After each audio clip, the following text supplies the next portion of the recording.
Bonjour et bienvenue sur ce nouveau tutoriel consacré à la création d'une partition bootable du système Apple OS X El Capitan sur Mac.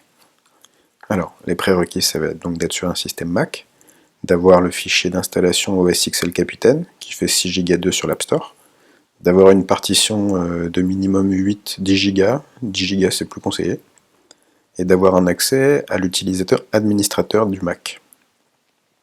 Alors les étapes, on va se connecter à l'utilisateur administrateur, ce qui est déjà le cas là.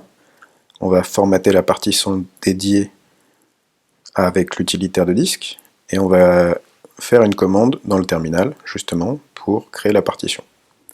Alors, en ce qui concerne OS X El Capitan, vous pouvez le télécharger là. Si vous allez dans l'App Store, dans Sélection, vous pouvez l'avoir ici. Donc après vous le téléchargez, ça arrive. Quand ça arrive, ça va se mettre dans les applications. Il va se mettre ici en fait. Du coup, moi je l'ai déplacé, je l'ai mis sur un autre disque ici, je l'ai mis là, à la racine. Et j'ai déjà une partition ici. Alors on va aller la voir. Dans utilitaire de disque, ici. Donc on va l'effacer. On va l'effacer en faisant un étendu journalisé. On va l'appeler partition.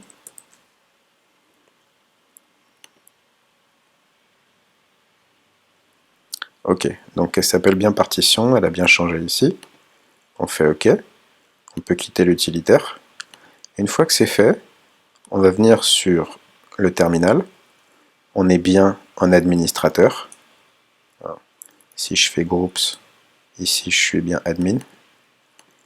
Alors ici, ce qui va être important, c'est donc de faire un sudo avec une commande de ce style-là.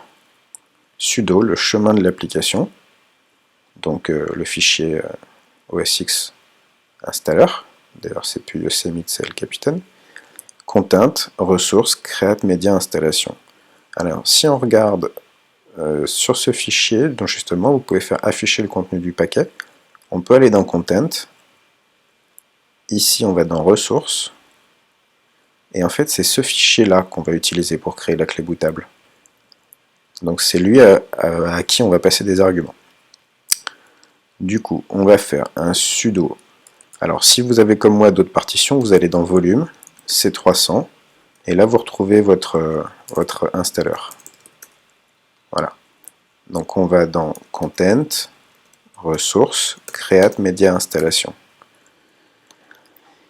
Une fois qu'on a mis ça, on lui met volume, on lui dit sur quel volume on veut le mettre.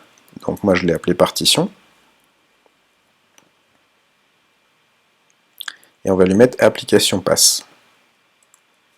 D'ailleurs partition, on va la mettre comme ça, moins application pass. Donc c'est encore volume C300 dans mon cas, install, on enlève ça.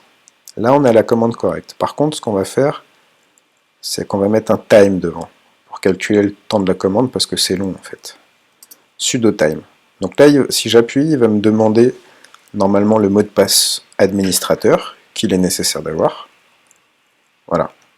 Donc on va essayer.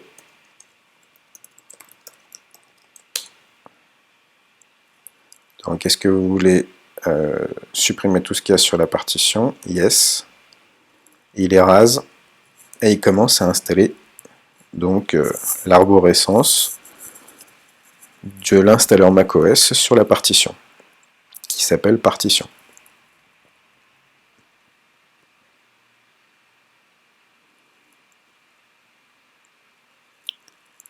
Donc il génère un disque bootable. Il a fini. Voilà. Donc là, je peux quitter.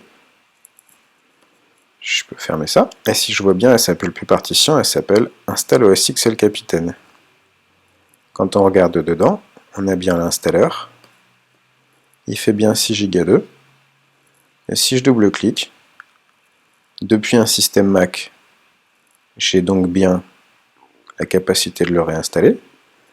Et le plus intéressant, c'est que si je redémarre en fait et que j'appuie sur la touche Alt, je vais avoir donc le système que j'ai de base avec cet installeur qui me permettra de réinitialiser mon mot de passe, de réinstaller mon système partout depuis donc la partition, ce qui est beaucoup plus rapide qu'une clé USB. Voilà. Voilà pour ce petit tutoriel consacré donc à la création d'une partition bootable pour le système OS X El Capitan sur Mac. Voilà.